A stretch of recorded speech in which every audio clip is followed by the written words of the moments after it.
नमस्कार, Saraswati study channel आपका हार्दिक अभिनंदन व स्वागत करता है। गाइज, आज हम क्लास 7 लेसन 5 फजूल खर्ची इसके बारे में पढ़ेंगे, जो कि काफी शिक्षाप्रद पाठ है।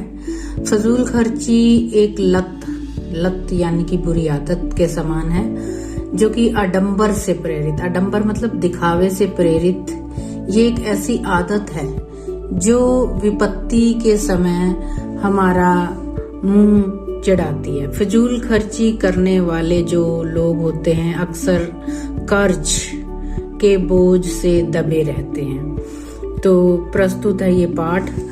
भारत के भूतपूर्व राष्ट्रपति स्वर्गीय डॉक्टर राजेंद्र प्रसाद ने एक बार कहा था कि फजूल खर्च करने वाला समाज का अपराधी है, और ये बात 100% मतलब 100% सही है। उसका सबसे बड़ा कारण ये है कि जो फिजूल खर्च व्यक्ति होता है वो अनेक बार ऐसी वस्तुएं खरीद लेता है जिनका वह व्यवहारिक तौर पर उपयोग नहीं कर पाता। व्यवहारिक तौर मतलब अपने दैनिक जीवन में कई बार हम ऐसी चीजें खरीद लेते हैं सस्ती के लालच में आकर कि सेल लगी हुई है और उनका जो है प्रयोग नहीं होता, तब वह वस्तु संभाल कर रखी जाने वाली वस्तु बन जाती है, क्योंकि हमारा उसका फेंकने का मन तो करता नहीं, क्योंकि हमने उसके ऊपर पैसे लगाए हैं और उसका यूज भी कोई नहीं होता।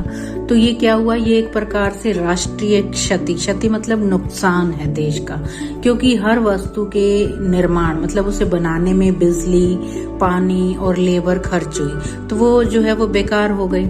तो फिजूल खर्ची का प्रमुख कारण क्या है, अब हम ये जानेंगे। तो जो मनोवैज्ञानिक हैं वो ये मानते हैं कि इसका सबसे बड़ा कारण है मन। हम सब जानते हैं कि जो मन होता है वो बहुत चंचल होता है और उसको नई नई चीजें यूज करने का में जो है आनंद मिलता है। तो हम इसे एक उदाहरण से भी समझ सकते हैं। मान लो हम बाजार गए, वहां हमने शानदार, चमकदार, भव्य बाजार मतलब बहुत ही आकर्षक वस्तुएं हैं वहां पर। पहले तो किसी चीज की भव्यता ही मन को बेहतर है आकर्षित करती है। भव्यता मतलब उसकी जो सुंदरता होती है वो मन को बेतरह से मतलब बुरी तरह से वो आकर्षित कर लेती है कि हम उस चीज के बिना रह ही नहीं सकते। और जो सुंदरता है वो मन का आकर्षण का केंद्र ही है। और उसी बाजार में हम मान लो हम अपने जरूरत का सामान खरीदने पहुंचते हैं और हम वहां पर अपनी जरूरत का सामान खरीद रहे हैं, लेकिन हमारी नजर मान लो एक कंघा है वहां पर पड़ा है तो उस पर पड़ती है, और लेकिन उसकी जो पैकिंग होती है वो इतनी शानदार होती है कि हम जो है वो हमें वो आकर्षित कर रही है अपनी तरफ। हमें जो है वो इतनी आकर्षित कर रही है कि हमें ऐसे लग रहा है कि वो हमें कह रही है कि हमें ये खरीद लो। वैसे हमारे पास कंघा है और हमारा काम भी बढ़िया चल रहा है, लेकिन इस कंघे के सामने हमें अपना जो कंघा है वो बहुत तुच्छ यानी कि घटिया नजर आने लगता है। अब ये हमारी परीक्षा का समय हो जाता है, मतलब अब वो हमें निर्णय लेना है कि हम वो चीज खरीदे या नहीं खरीदे, क्योंकि हमें जरूरत तो नहीं है लेकिन उसकी जो पैकिंग है या उसकी क्वालिटी है या वो दिखने में बहुत ही सुंदर और आकर्षक लग रहा है और हमारा मन जो है वो उसकी तरफ खींचा जा रहा है। तो अब हम या तो मन की सुनेंगे या फिर अपने विवेक का इस्तेमाल करेंगे कि फिजूल खर्च ना करें। जब हमें जरूरत ही नहीं है उस चीज की तो हम क्यों खरीदें। तो हम कई बार क्या होता है मन के साथ जाकर अपने आप को वो कंघा खरीदने से कई बार हम रोक नहीं पाते। फिजूल खर्ची का एक और भी कारण है कि कई बार हम धन की महत्व को भी नहीं समझते। कई बार हमारे जेब में जो पैसा होता है, माया यानी कि पैसा, वो आवश्यकता से अधिक होता है। और बड़ी बात उसमें ये भी होती है कि वो जो हमारे पास पैसा है वो हमने कमाया नहीं होता, बस हमें मिल गया है। और वो मिलने के अनेक साधन हो सकते हैं, मतलब अपने भाई बहन या फिर माता पिता के द्वारा। तब हम क्या करते हैं, वो जो रंग बिरंगी और सुंदर पैकिंग वाली चीजें हैं वो हमें और ज्यादा आकर्षक मालूम होती हैं। हमें ये लगता है कि पैसे तो हैं हमारे पास, हम उन्हें खरीद लेते हैं। और ऐसे मौकों पर आवश्यकता कोई बड़ी चीज नहीं होती, सिर्फ वो जो आकर्षण है वो बड़ा हो जाता है। और कई बार मन जो होता है वो कीमत से पहले सिर्फ शब्द जोड़ देता है। मतलब हम उस वस्तु की कीमत पूछते हैं और उस कीमत को जब वो सामने वाला बताता है तो वो कहता है कि सिर्फ 100 रुपये, सिर्फ 200 रुपये। तो ध्यान रखना, पैसे खर्च करने के मामले में ये जो सिर्फ शब्द जुड़ जाता है तो वो बहुत ही खतरनाक होता है। हमें ये लगता है कि अरे ये तो चीज 20 रुपए की है, और ऐसी सोच आते ही तो क्या होता है कि हम जो है वो फिजूल खर्ची के गर्त में गिर जाते हैं। गर्त यानी कि गड्ढे में। और जहां सिर्फ शब्द जुड़ जाता है वहां कोई चीज हमें महंगी लगती ही नहीं, भले ही बाद में वो कितनी ही महंगी साबित हो जाए। और इसका फिर तीसरा कारण है फजूल खर्ची का कि जो कुछ लोग होते हैं उनको चीजें इकट्ठी करने का भी काफी शौक होता है। और किस लिए? तो मैं ये कहूंगा कि मात्र दिखावे के लिए। मतलब आडंबर दिखावा कई लोगों को बहुत पसंद होता है, जरूरत नहीं भी होती तो वो उस चीज को खरीद कर अपने पास रखना चाहते हैं। जैसे किसी को फोनों का शौक होता है तो वो अच्छा मोबाइल खरीदेंगे कि ताकि लोगों को दिखा सकें, दिखावा कर सकें लोगों के सामने। तो वे हर समय दूसरों को प्रभावित करने की फिराक में रहते हैं। फिराक में मतलब वो मौके की तलाश में ही रहते हैं। वे अपने ही कल्पना में खोए रहने वाले लोग होते हैं। उन्हें लगता है कि सबकी निगाह मतलब दृष्टि, नजर उनके ऊपर है, जैसे वे धरती के केंद्र हो। मतलब उन्हें ऐसा लगता है कि लोग जो है उन्हें देख रहे हैं और वो दिखावा करने लगते हैं, और वो अपनी कल्पना में ही हर समय किसी न किसी समीप होते हैं।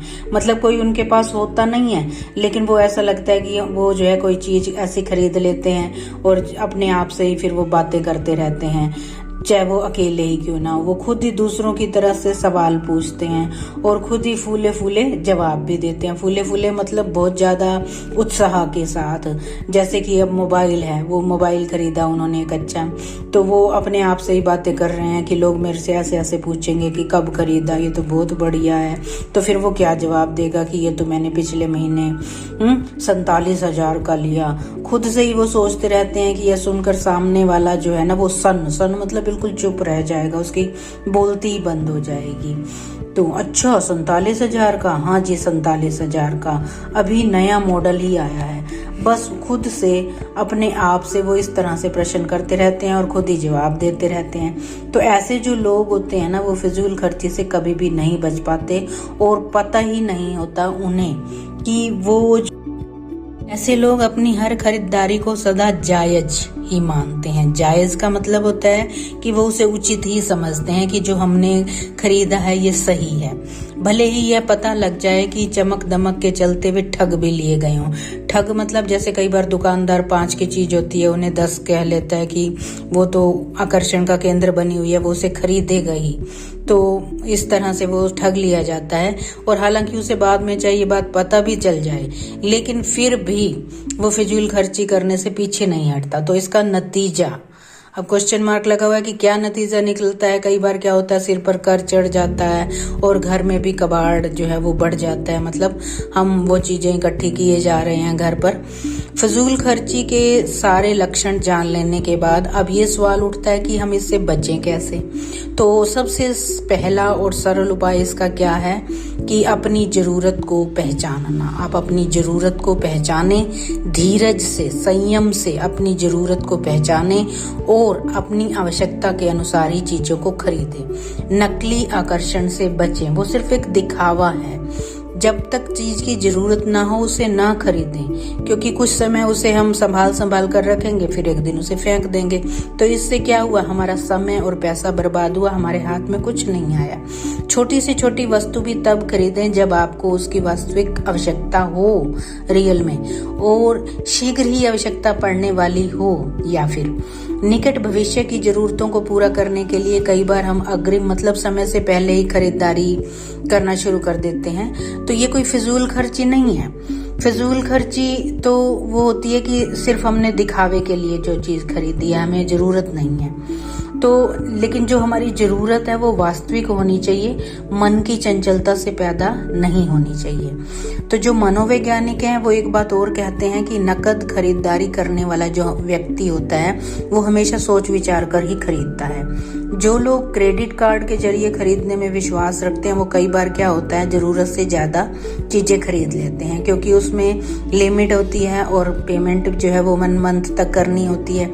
तो कई बार उनको ये होता है कि कोई नहीं, पैसे तो बाद में ही दिए जाने हैं, खरीद लेते हैं। लेकिन कई बार क्या होता है, इससे जो घर का बजट होता है हमारा, जो हमने सोच रखा है कि इतना खर्चा करना है, कई बार वो फेल हो जाता है और खर्च हमारा कई गुना बढ़ जाता है और आगे खतरे हो सकते हैं उससे। कभी भी दूसरों की देखा देखी खरीदारी ना करें। दूसरों ने कोई चीज खरीदी है, उसे उसकी जरूरत होगी, आप अपनी जरूरत देखें। कोई चीज मात्र इसलिए बढ़िया नहीं हो जाती कि फलां ने खरीदी है। मतलब कई बार हमने ये देखते हैं कि इसने खरीदी है, उसने खरीदी है, चलो मैं भी खरीद लेता हूँ। हम अपनी जरूरत नहीं देख रहे कि उनको जरूरत है, हमें नहीं है। इसके अलावा अपनी जरूरतों और शौक में अंतर करना भी सीखें। हमें ये पता होना चाहिए कि जरूरत क्या होती है और शौक क्या होते हैं। कोई यह नहीं कह सकता कि अपने शौक पूरा करें ही नहीं। हम ये नहीं कह रहे कि शौक ना पूरा करें, लेकिन एक सीमा भी होनी चाहिए। अपने सारे शौकों को अपने आत्म सम्मान से मत जोड़ें। आत्म सम्मान कई बार क्या होता है कि सामने वाले के पास अच्छा मोबाइल है, काफी ज्यादा पैसे का, तो हमें वहां पर ये होता है कि मेरे पास अच्छा नहीं है तो मेरा आत्म सम्मान को ठेस पहुंच रही है। ये गलत है। अगर आपके पास उससे खरीदने के लिए पैसे नहीं है तो आप ऐसा मत करें कि उससे जो है उधार लेकर खरीदें। तो वो सिर्फ एक क्या है, आपका शौक है, आपका दिखावा, आडंबर करना चाह रहे हैं। आप अपनी जीवन शैली को दूसरों से प्रभावित होने से इस तरह की बचाएं। मतलब बुरी तरह से ना प्रभावित होएं, अच्छा प्रभावित हैं। अगर कोई अच्छा गुण है तो उसे लें, अपने स्वभाव के अनुसार ही जिएं। और अंत में एक छोटी सी बात और, यदि आप अपना हर खर्च एक डायरी में नियमित तौर पर नोट करेंगे तो यकीन मानिए आपकी जो फिजूल खर्ची है वो 80 से 90% तक कम हो जाएगी। हम यहाँ पर बार बार फिजूल खर्ची की बात कर रहे हैं, खर्च की नहीं। आप इसे आजमा कर देख सकते हो। सार के तौर पर इतना ही कहा जा सकता है कि जो फिजूल खर्ची है वो किसी भी स्तर पर एक अच्छी आदत नहीं मानी जा सकती। इसे बचें। दूसरों को प्रभावित करने या फिर उनके प्रभाव में आने से बचें। अपने स्वभाव के अनुसार जिएं, तभी यकीनी तौर पर, यकीनी मतलब हम विश्वास से ये कह सकते हैं कि आपका जीवन सुखमय हो जाएगा। तो इससे यही प्रेरणा मिलती है कि फिजूल खर्ची एक बुरी आदत है, इसे बचें और अपने धन का सदुपयोग करें।